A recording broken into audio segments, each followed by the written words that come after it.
Shabbat Shalom, everybody. It's Rabbi Stephen, Rob Shmuel, here with you with this week's 10-minute Torah. Once again, I can't say this enough. Thank you so much for those of you that come to our live services. I realize that a lot of you cannot make it for one reason or another, and you you participate on Zoom, and that's wonderful. But we have been having minions again. I'm going to keep saying it because it's really a blessing, really a pleasure, really a mitzvah that y'all come and that you participate, and we've been having some good services. Having said that, I just want everybody to know, just kind of as a blanket request. If you have any requests, any feedback about any of the services that we do, please let me know.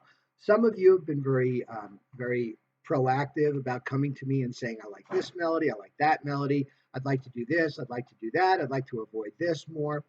And I'm happy to accommodate because I'm here for you. I'm here to make this as inspiring and as interesting a service for you. I'd like you to come away. My goal as the rabbi is for you to come away after a service feeling refreshed, feeling spiritually again inspired, and feeling like you have that connection, to your heritage and your culture and all those that came before us. Okay, so. Oh, and also, as you can tell, I can't forget this, as you can see, we're opening up more and more. Now, having said that, yes, there are still some restrictions that we need to observe in compliance with, the medical people that, advise us on our health.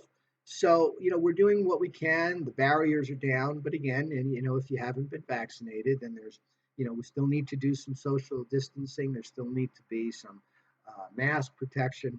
So we're going to do that. The goal is to make it interesting, to open it up, but also to do so in a safe manner. So this week's portion, Pinchas.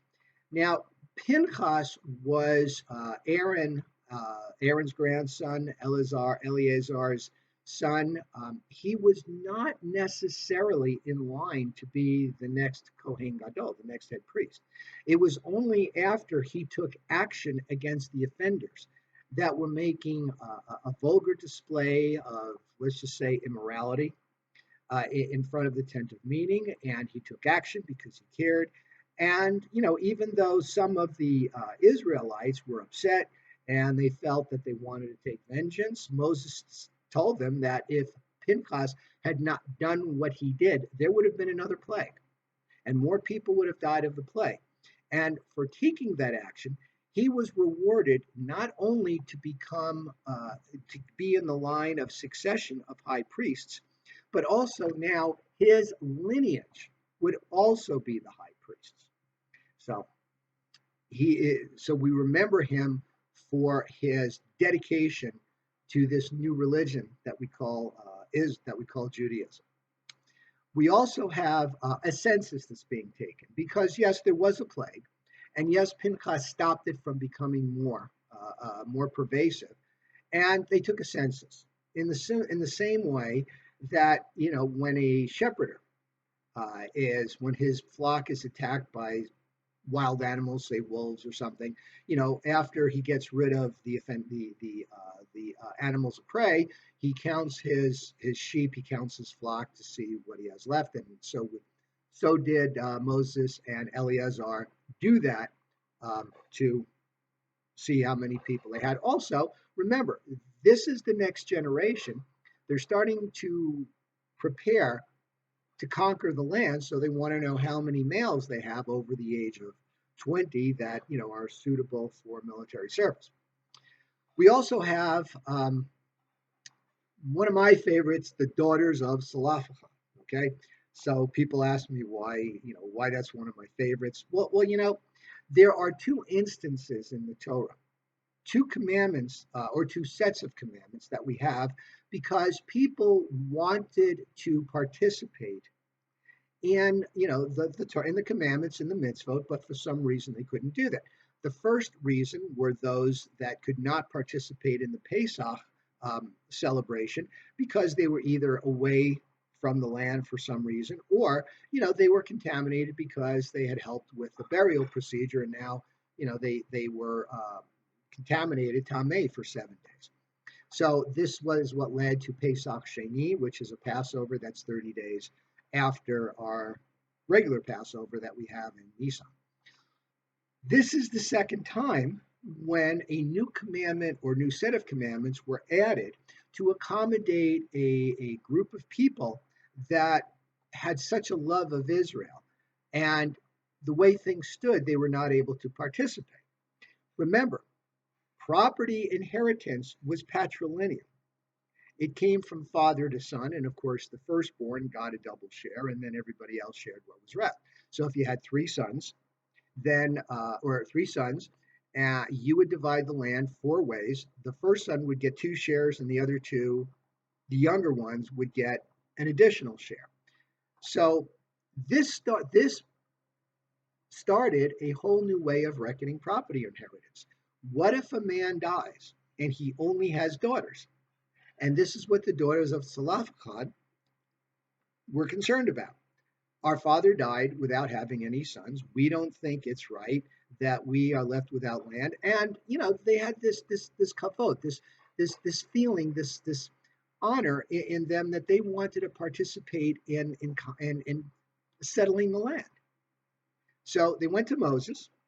Moses went to God, and God said, "The daughters of Zelophehad speak true. Came divrei batot Zelophehad." And if you notice how they did it, they came with respect, they asked, and because they had that wisdom, and because they had that feeling, they were granted a request, and God said, yes, they speak true, and they're right. And when a man dies without daughters, then when a man dies with only daughters without sons, then the daughters get the inheritance.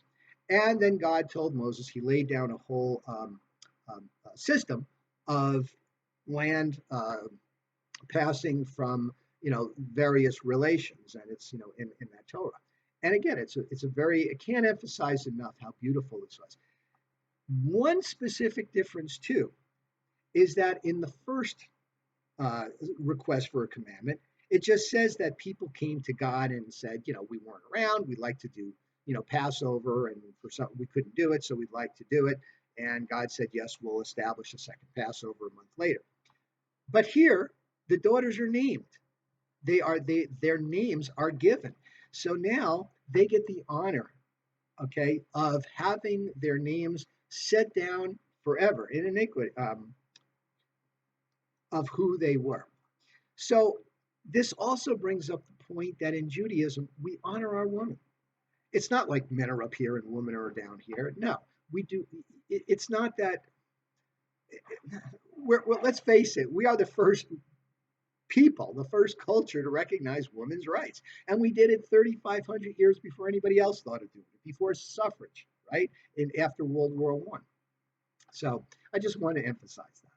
I feel very proud to be part of a people that believes in honoring reality with a capital R, that we look at the way things are. We don't stand on ritual. We don't stand on dogma. We adjust it for people's needs. Very important. All right.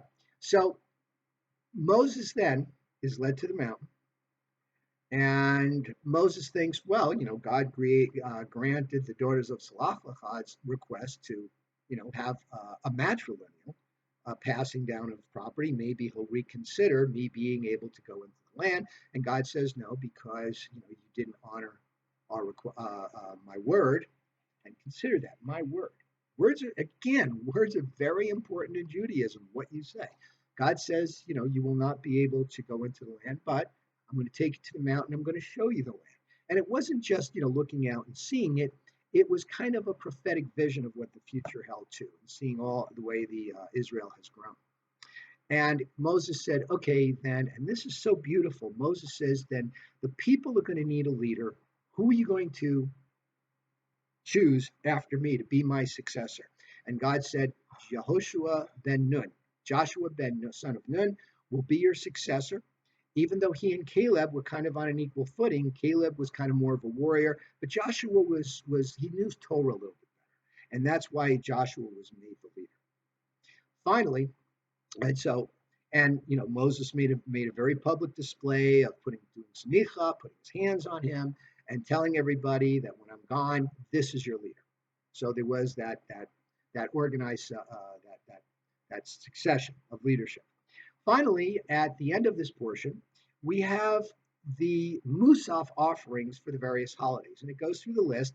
And you may recognize Numbers 28, chapter 28, as the Mussaf when we do like Passover and the new moon, et cetera, et cetera. It's what the offerings were at that time. So it starts out, of course, with Shabbat, and then it talks about the Mussaf offerings, the additional offerings for the new month, and then Passover, Shavuot, Rosh Hashanah, Yom Kippur, the days of Sukkah, and then finally Shemini Atzeret. Okay, so very interesting portion, a lot going on. Hope you enjoy it. We'll see you Tuesday night for our Torah study, and see you in services. Shabbat Shalom.